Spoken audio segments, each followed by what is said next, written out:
Juste un point, on va écouter maintenant Anne-Laure Morin, qui a des responsabilités importantes et on voit très sensible, hein, qu'on a vu dans l'organisation de notre colloque, puisque l'Institut Pasteur est très engagé comme organisme international par rapport aux questions de la recherche, que ce soit dans le domaine effectivement des vaccins qui vont être abordés cet après-midi, notamment du point de vue de bien commun, qui est une notion importante. On a d'ailleurs évoqué, et d'une manière pas subreptice, toute la question des brevets hier, notamment dans tout ce qui était accès universel au vaccin, pour reprendre ces éléments avec toutes les controverses que ça peut susciter. Donc c'est très très important votre intervention maintenant, qu'on va écouter avec beaucoup d'intérêt, puisque on aura quand même le point de vue d'une approche éthique d'une institution qui a aussi ses contraintes, j'allais dire, commerciales, qui a aussi des contraintes morales, bref, qui est quelquefois dans un environnement qui lui demande de composer entre la réalité et puis les idéaux. Je vous donne la parole. Merci Emmanuel, merci beaucoup de cette invitation. Bonjour à toutes et tous. Juste un petit disclaimer, je ne vais pas porter la voix de l'Institut Pasteur, euh, même si bien sûr tout ce que je vais dire a été forgé à l'aune de ce que j'y fais, puisque je suis directrice juridique adjointe et en charge au sein de la direction juridique d'un département qui s'intitule Santé, éthique, conformité. Alors, quelques liminaires, c'est curieux. Bon. Les quelques réflexions que je vais vous proposer aujourd'hui, elles ont été forgées également par un article que j'avais lu dans l'excellent dictionnaire des communs. Je vois que Fabienne est là, qui est quasiment un livre de chevet, du sociologue Maurice Cassier sur virus et commun. Et le constat, pour moi, du caractère un peu contre-intuitif de cette qualification, est-ce que les virus, on n'a pas plutôt envie de les éradiquer que d'en faire des communs, de les partager, de les conserver, de les partager d'une façon équitable. Quand on pense par exemple au virus de la polio ou même de la variole, mais on voit que la variole, finalement, en ce moment, c'est peut-être intéressant d'avoir conservé quelques souches pour y travailler. Deuxième temps de mes réflexions, c'est évidemment l'expérience de la pandémie Covid-19 qui nous réunit tous aujourd'hui, et le travail que j'ai pu faire moi à l'Institut Pasteur avec les équipes et l'accompagnement juridique des travaux dans une grosse institution de recherche qui a été à l'avant-garde de certains travaux. En tout cas, le vaccin, bon, c'est un échec, mais sur le reste, on a tout de même eu quelques avancées. Et puis ces virus qu'on isole, qu'on séquence, dont on surveille les mutations, qu'on compare, sont évidemment indispensables au développement des connaissances sur beaucoup de produits de santé, que ce soit le diagnostic, les sérologies, le vaccin, les thérapies. Ce qui m'a aussi particulièrement intéressée et ce qui a alimenté ce que je vais vous dire, c'est que ces débats au cours de cette pandémie, et ce colloque en est vraiment la traduction, ont glissé pour un juriste qui s'intéresse beaucoup à la bioéthique et aux sciences du vivant, de l'encadrement. C'est toujours un peu ce qu'on fait, de la réflexion sur l'encadrement des avancées des technosciences, vers de nouveau une réflexion sur l'accès équitable et sur l'équité qui pouvait infuser les politiques de santé nationales et internationales. Et ça, c'était particulièrement intéressant aussi, trouvais-je. Alors, les débats sur les virus et sur le partage des virus, ils sont noyés également dans les débats qui concernent l'accès aux ressources biologiques en général. Et je vais être obligée d'en passer par là pour vous expliquer ces quelques réflexions, puisque des virus, comme les autres ressources, sont régis par des textes qu'on va s'efforcer de citer. Et ils sont bien sûr revivifiés, et ça va faire le lien avec l'intervention qu'on vient d'entendre, par la question de l'accès aux séquences génétiques. puisque les séquences génétiques des pathogènes sont maintenant accessibles, et par la question qui est directement reliée avec la question d'équité des bienfaits qui découlent de l'utilisation non seulement des virus, mais de leurs séquences. Donc, je vais essayer de vous présenter ça en 3 temps, en regardant si les virus sont effectivement des biens communs biologiques, ou du moins ils l'ont été. 2e temps, eh bien, ces virus et ces séquences, eh bien, ils sont plutôt, du moins les virus, sous la souveraineté des États, et on va voir si les séquences génétiques le sont également. Et on va voir que ce n'est pas si simple du tout. Et dans un 3e temps, quelle solution on aurait pour justement faire en sorte que l'équité diffuse également sur l'utilisation de ces séquences génétiques, et est-ce que ce serait une solution multilatérale? Alors, des virus communs biologiques, pour moi, les communs biologiques, ils étaient plutôt évoqués, hein, de ma petite lorgnette juridique, à propos des collections d'origine humaine, avec tous les travaux sur le génome humain comme patrimoine commun de l'humanité au sens symbolique, donc il n'a pas été reconnu véritablement juridiquement comme un patrimoine commun de l'humanité. Et à propos de toutes les réflexions sur les biobanques, on avait hier Christine Noisville aussi, puisque sur les biobanques, on a pu dire que c'était, enfin, ces échantillons humains collectés pouvaient constituer des biens communs, avec toutes les toutes les toutes les nuances qu'on peut y apporter, puisqu'elles sont, si tant est qu'elles soient bien gouvernées, elles sont aussi quand même beaucoup régies par le contrat, par la volonté des parties, et elles sont maintenant très, très concurrencées, la gouvernance en tout cas comme commun de ces biobanques est très concurrencée par l'émergence de la protection des données personnelles, et ça, bon, c'est une petite pointe, quasiment la fétichisation en fait de ces données personnelles. Mais ce n'est pas notre sujet.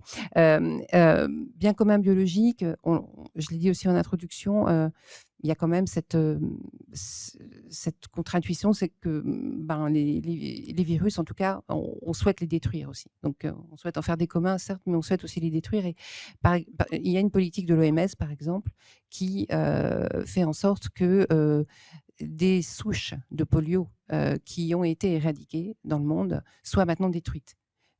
Donc c'est une façon particulière de gérer des communs, c'est certes, sauf à les conserver dans des laboratoires hyper sécurisés, dont l'OMS veille à ce qu'ils soient dans le respect des normes de sécurité biologique très, très, très hautes.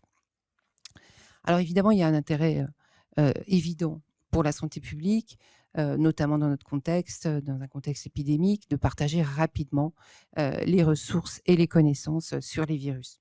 Et d'ailleurs, ces obligations, non seulement de surveillance, mais aussi d'échange des agents pathogènes et des incitations à ces échanges, sont inscrites au fameux règlement sanitaire international dont on a parlé hier, mais dont on parlera encore très certainement aujourd'hui, dans sa dernière version de l'OMS en 2005, avec la déclaration possible des urgences de santé publique de portée internationale. Maurice Cassier a justement bien caractérisé qu'il y avait un commun biologique sur les virus de la grippe depuis l'après-guerre, puisque dès 1948, je crois que j'ai un écho, non, dès 1948, et sous l'égide de l'OMS, des laboratoires, un réseau de laboratoires labellisé l'OMS va être créé, qui permet à la fois la surveillance et l'élaboration des vaccins saisonniers, puisque tous ces laboratoires mondiaux labellisés par l'OMS se réunissent une fois par an et font en sorte que les industriels puissent voir acheminer les souches pour élaborer les vaccins. Donc ça, c'est quelque chose qui marchait plutôt bien jusqu'au milieu des années 2000 et en 2006, où l'épidémie qui a été causée par le virus de grippe H5N1, la grippe aviaire, entraîna le refus de partage des souches par le gouvernement indonésien, qui ne va plus adresser les prélèvements au laboratoire du réseau OMS, tant, dit alors la ministre de la Santé indonésienne, tant qu'il n'y a pas une compensation de cette contribution de l'Indonésie à la sécurité sanitaire au niveau mondial. Alors elle dit quelque chose, la ministre indonésienne, qui est intéressant, si j'arrive à le retrouver dans mes notes. Voilà. Elle nous dit: «Ce mécanisme, très impérialiste doit être transformé en un mécanisme équitable», on revient à notre idée d'équité, «et transparent afin que les pays touchés par ce virus puissent en retour bénéficier de l'envoi des prélèvements de virus». Donc l'Indonésie ne transmet plus. Et l'Indonésie disait, on ne peut pas avoir accès aux vaccins développés à partir des prélèvements initiaux, parce que les stocks qui vont être produits par les compagnies pharmaceutiques vont être tous préemptés en totalité par les pays développés. Donc ça, on peut retrouver tous ces éléments dans les travaux de Maurice Cassier et de Didier Houssin. En outre, et ça, mon expérience pasteurienne, même si j'étais pas encore pasteur, peut faire en sorte qu'on peut vous en parler. Je regarde Virginie aussi parce que c'est quelque chose qu'on a connu. Pendant la crise Ebola, et c'est dommage que Ouma Sow ne soit pas là, la présidente du comité d'éthique, mais elle a eu un souci de santé en Guinée. Pendant la crise Ebola, il y a eu un échappement très, très important des échantillons de virus. Bien sûr, les institutions de recherche se sont mobilisées, la communauté internationale, l'OMS se sont mobilisées. Mais ces 3 pays qui étaient touchés, la Guinée, Sierra Leone et Libéria, ne disposant pas d'infrastructures pour conserver les échantillons, se sont vus véritablement déposséder des échantillons qui sont partis dans les pays développés, qui sont partis particulièrement en Allemagne, en France aussi, aux États-Unis. Et bon, on va voir que ça a évidemment un intérêt pour notre sujet, même ensuite sur les séquences. Il y a un article du Monde qui était sorti en janvier 2019 sur cette question. Il y a eu une enquête de l'OMS aussi, mais qui n'a pas pu aboutir à quelque chose de véritablement avec des effets ou quel que soit, enfin, pas d'effet en tout cas, par rapport à l'enquête de l'OMS.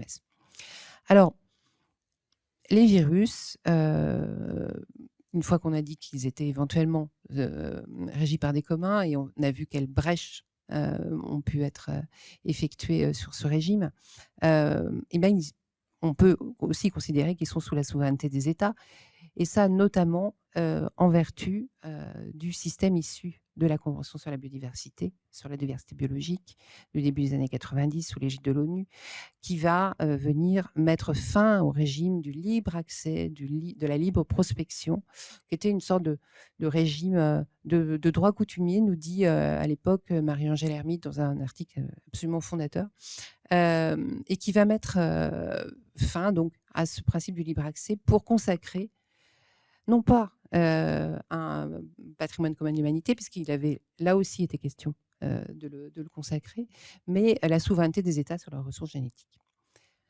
Alors, souveraineté des États s'entend sur leurs ressources génétiques non humaines. Donc, dans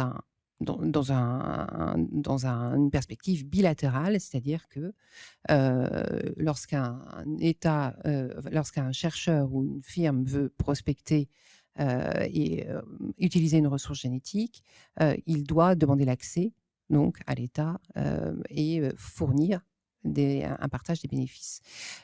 Le texte qui va venir implémenter ce principe issu de la CDB, c'est le protocole de Nagoya, qui a été un traité international donc adopté en 2010 et entré en vigueur en 2014, qui va répondre à cet objectif de partage juste et équitable des avantages issus de la recherche et développement sur les ressources dites génétiques telles qu'elles ont été définies par la Convention sur la diversité biologique.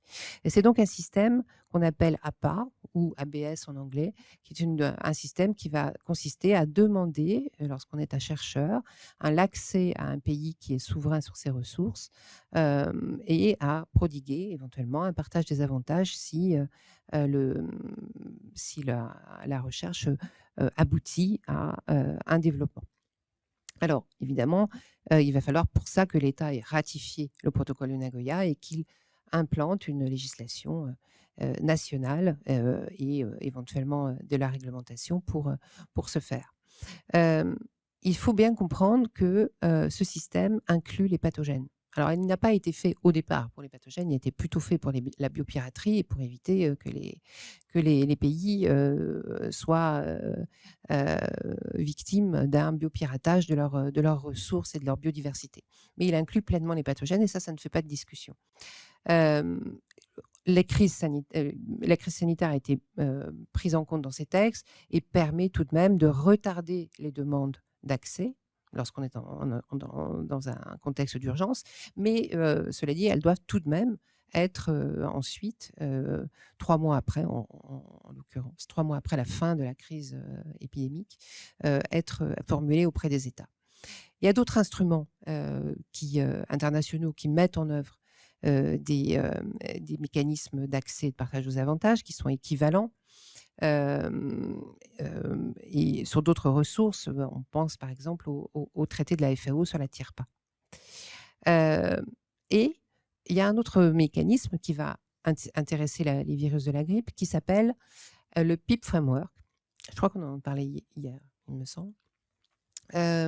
Qui a été mis en place directement, donc par l'OMS, directement, par rapport à ce que j'évoquais tout à l'heure sur la réaction de l'Indonésie et le fait qu'elle ne voulait plus transmettre les virus de grippe. Donc c'est un mécanisme qui, là aussi, va prodiguer un partage des avantages et qui va permettre, l'échange des virus. Toujours les laboratoires de grippe, labellisés du réseau, vont, avec des accords spécifiques, s'échanger les virus entre eux. Et l'OMS va transférer ces virus aux firmes, qu'elles soient dans le diagnostic, le vaccin ou le médicament, grâce à un accord préétabli et qui ne peut pas bouger. Les firmes vont s'engager à un partage des bienfaits via l'OMS en fournissant gratuitement des vaccins, des antiviraux, des kits de diagnostic et auprès des pays concernés, à fournir des vaccins ou des produits de santé à des prix abordables, voire des licences sur les technologies ou des licences libres de redevances. Hem, Par ailleurs, les firmes vont s'engager également à participer financièrement au maintien du système avec un pourcentage, du, chiffre d'affaires qu'ils font sur ces vaccins. Alors ce PIP Framework, il a été reconnu, comme compatible avec le protocole de Nagoya, mais le bilan est mitigé. Le bilan est mitigé, non seulement parce que, selon certains, il aurait retardé l'accès aux pathogènes, mais surtout parce que, il ne tient pas compte des fameuses séquences et du fait que maintenant, il est très possible de constituer un vaccin, de faire un kit de diagnostic juste avec une séquence. Hem, pour info, donc 137 pays ont ratifié le protocole de Nagoya et ont établi éventuellement des lois nationales, mais qui diffèrent très fortement. Et l'Union européenne également a ratifié, le protocole de Nagoya. Alors, comme vous le savez, l'accès à la séquence chinoise de Covid-19 sur la base de données GIZ a permis à l'Institut Pasteur, de développer les premiers, le 1er test PCR. Il n'y a pas eu besoin d'autre chose que l'accès à la séquence et les informations que possédait déjà, l'Institut Pasteur, sur les autres, coronavirus. Hem, donc la question est-ce que la définition des ressources, génétiques, au sens de ce protocole de Nagoya inclut ces séquences génétiques? Alors on les appelle les DSI, hein, en langage, international. Est-ce qu'effectivement ces séquences génétiques sont comprises dans cette ressource et donc du coup, est-ce qu'elles sont sous la souveraineté des États? Est-ce qu'elles obéissent au même régime d'accès et de partage des avantages? On peut aussi tout de suite relever, et on va revenir à Ebola, que, très récemment, la société Regeneron aux USA a, déposé et obtenu une autorisation de mise sur le marché de la FDA, pour un traitement contre Ebola à partir d'une séquence. À partir de la seule séquence qu'ils avaient évidemment comparée avec d'autres, hein, qui était déposée dans une base de données internationale qui s'appelle GenBank par une société allemande ou une institution de recherche peut-être plutôt, qui sans doute détenait, l'échantillon de la crise Ebola, dont on a dont on a parlé tout à l'heure. Donc sans accès à la ressource biologique et évidemment sans aucune obligation de retour de partage des avantages auprès de la Guinée qui, en l'occurrence, était le pays qui a fourni au départ la ressource. Alors, il y a un débat. 5 minutes, ok. Il y a un débat donc sur l'application de ces séquences aux ressources biologiques qui est en cours à la conférence des parties sur le protocole. Il y a évidemment, comme vous vous en doutez, des controverses entre les pays à bas et moyens revenus et les pays industrialisés. Il y a une position de l'Union africaine qui est très claire là-dessus en disant si on n'inclut pas les séquences de ressources génétiques dans la définition, eh bien on vide complètement le protocole de Nagoya de sa substance. Et il y a des acteurs non gouvernementaux qui sont des acteurs plutôt scientifiques, des pays industrialisés, qui font des réflexions pluridisciplinaires qui sont plutôt intéressantes. Donc, je pense, j'ai cité ici celle du WellDSI, dirigée par une biobanque allemande, la biobanque publique allemande à Leibniz.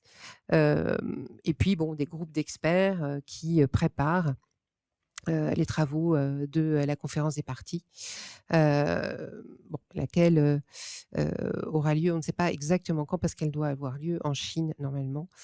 C'était en août prochain, mais a priori ce sera peut-être plus tard ou peut-être pas en Chine. Cette question des définitions et de l'inclusion de la définition, dans la définition des ressources génétiques, des séquences génétiques, elle concerne évidemment d'autres textes onusiens. Et c'est pour ça que ça pose tant de difficultés, parce qu'elle va concerner évidemment le traité TIRPA, le PIP Framework, comme on l'a vu sur la grippe, mais aussi l'Organisation mondiale pour la propriété intellectuelle, voire les textes sur la haute mer. Juste un petit encadré sur comment ça se passe, le téléchargement des séquences qui concernent les ressources génétiques. Donc la fameuse IBDD qui donc regroupe un certain nombre de bases de données, qui contient donc 228 millions de séquences annotées, est téléchargée partiellement ou complètement 34 millions de fois par an. Donc il y a des difficultés techniques très importantes de traçage de ces DSI, et comment, lorsqu'on est un chercheur qui travaille par exemple sur une séquence de souche Ebola, comment est-ce que on s'assure que soit bien tracée l'origine et le pays de cette, dont est issue la séquence. Il y a par ailleurs des difficultés d'accès aux bases de données pour ces pays à bas et moyens revenus, et des difficultés aussi de traitement des données massives. Donc il y a une position de l'Union européenne là-dessus, qui prône un accès libre à ces séquences génétiques, avec un système multilatéral de partage des avantages, tout en couplant, c'est une position un peu diplomatique, cette solution avec un nécessaire capacity building des pays en question. Mais il y a une incertitude, et là ça fait référence à ce que disait notre précédente oratrice. Il y a une incertitude en Europe qui se fait jour, puisque l'Europe est très en faveur et promeut l'open science, sur le fait que ces principes FAIR dont vous avez parlé permettent justement le traçage. Et on pense que non. On pense que plus il y aura une open science, plus les séquences vont circuler sous ces principes qui sont tout à fait vertueux, moins on pourra tracer l'origine des ressources, et moins on pourra fournir le partage des avantages auprès de quiconque. Alors, quelle est la solution? Est-ce que c'est une solution multilatéraliste? Beaucoup d'acteurs semblent le penser, à la fois des acteurs non étatiques comme les acteurs étatiques, comme on a vu l'Union européenne. Et il y aurait, pour certains auteurs, une possibilité d'instituer une sorte de fonds qui pourrait à la fois permettre le libre accès aux séquences génétiques, tout en respectant le protocole de Nagoya, puisque un article du protocole de Nagoya pourrait servir ce propos. J'ai juste juste envie de lancer cette idée, qui n'est pas la mienne, mais qui me paraît intéressante aussi. Est-ce que, dans le contexte qu'on connaît, il n'y a pas besoin d'un régime spécifique pour les pathogènes? Puisque le protocole de Nagoya, la CTB, ça s'applique à tous les micro-organismes, toutes les ressources génétiques, pas spécifiquement pour les pathogènes. On pourrait penser qu'on pourrait étendre ce fameux système du PIP Framework qui ne s'occupe que de la grippe aux autres pathogènes et ainsi avoir quelque chose qui soit certes multilatéral, mais dont on serait sûr qu'il rendrait des avantages puisque ce serait sous le contrôle de l'OMS. L'OMS, par ailleurs, a commencé à développer une biobanque là, en mai 2021 sur la conservation et les échanges de pathogènes. Mais il ne s'est pas occupé pour l'instant des DSI. Et puis, comme vous le savez, il y a un nouvel instrument OMS en préparation. Un instrument de force obligatoire, normalement, sur la prévention, la préparation et la riposte face aux pandémies, qui devrait être prêt pour 2024 et qui devrait aller au-delà, nous dit-on, du RSI. Et ce serait peut-être le vecteur d'un régime spécifique pour les pathogènes et les séquences génétiques.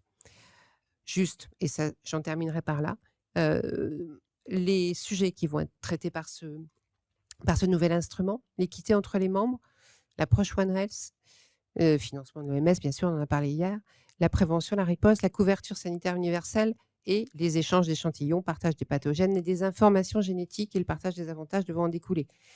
Puis également les informations fausses et trompeuses. Donc l'OMS, en tout cas, est ambitieux sur ces questions-là. Voilà, je vais en finir par cet espoir. Peut-être qu'un régime spécifique pour les pathogènes serait intéressant, tout à la fois pour remplir les objectifs de santé publique, d'échange des pathogènes et de leurs séquences génétiques, mais aussi pour aller vers une équité au profit des pays les moins avancés.